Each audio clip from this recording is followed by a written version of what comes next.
Hey everybody, welcome to the Vinyl channel. I'm that Vinyl Guy Boss. I've been collecting vinyl records for over 50 years and now I'm bringing that experience to you.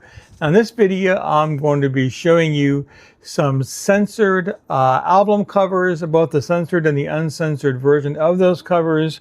So I have several here to show you. So I'm going to go ahead and jump into the very first one. So this here is John Mayall's Blue Breakers, and this is Behind the Iron Curtain.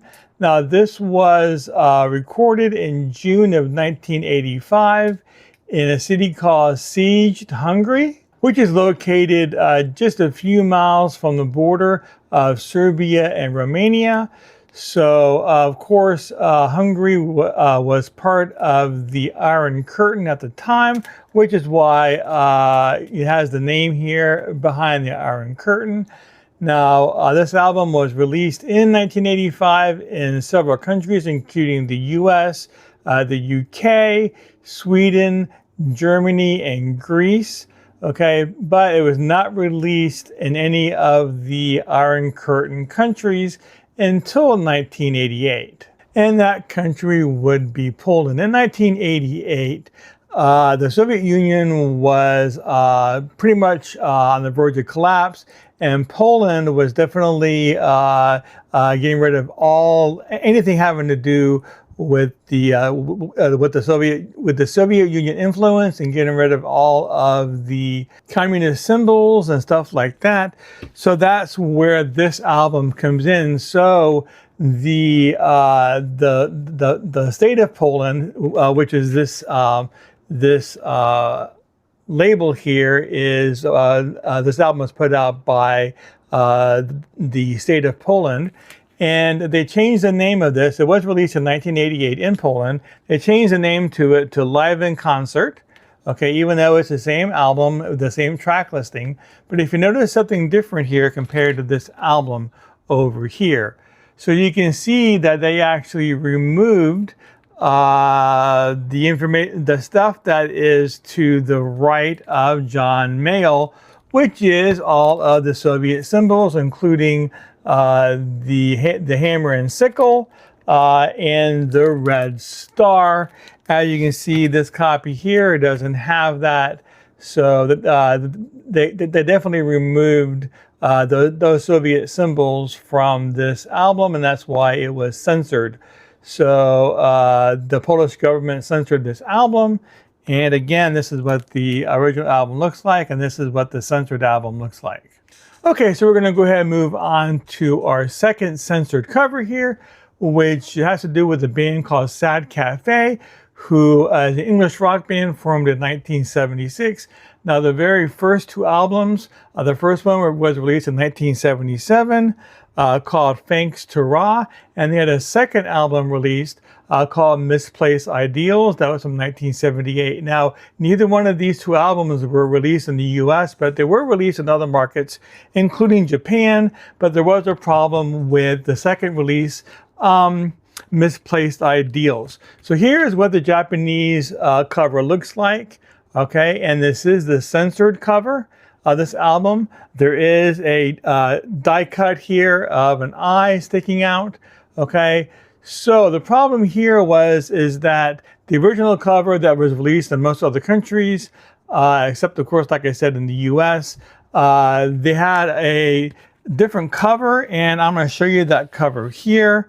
So the cover looks like this. I'm going to go ahead and slide this out, and this is what the album cover looked like. So this is a rather grotesque looking face, okay? And for the Japanese market, they decided that this was a bit too much for this to sit on the shelf for general sale. So they told them they would either have to change the cover or cover it up in some way. And that's when they came up with this outer cover here. So again, this just slides in to like this. Let me go ahead and slide it in.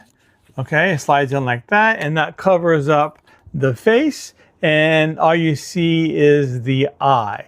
So, but this here is the censored cover, and that is the uncensored cover. So again, this is Sad Café from 1978. All right, and the next censored cover on the list is this album here by Three Dog Night. This is their 11th studio album, put out in 1974. It's called Hard Labor. So their goal was to put a image of a birth of a record on the cover. It was deemed to be too graphic and just too gross. So they ended up having to put this Band-Aid over the cover, and that's the way that they had to sell the album. But I do have the uncensored cover here. So, and this is what that looked like. As you can see, there is some stuff on the record. It kind of looks like afterbirth. Again, yeah, kind of gross. And that's why it was actually pulled and told to censor that. So, but yeah, this is what the uncensored cover looks like. And I show you side by side. So these are what the two covers look like. And this is the uncensored, and this is the censored. Okay, next we're going to move on to a British metal band that formed in the early 1980s. We're going to look at their second album, released in 1982. This is called Nice and Dirty. So it definitely has a suggestive photo on the front here. We have a finger going under, under the top of the other girl. So it's kind of racy. Now this is the cover that was released in most other countries. Of course, it was released this way in the UK, but also in France and Germany and Japan all received this cover. But in the United States, again, it was a little bit too racy for our market, so they actually changed it and they censored it. And this is the cover that we got for the same album. Again, this says Rage and Nice and Dirty. So it has only one girl on the front cover, and she's definitely not doing very much. So, but yeah. So again, this here is the original cover, and this here is the censored cover that was issued in the US. Okay, next we're moving on to probably the most controversial album covers here of all the ones I'm going to show you.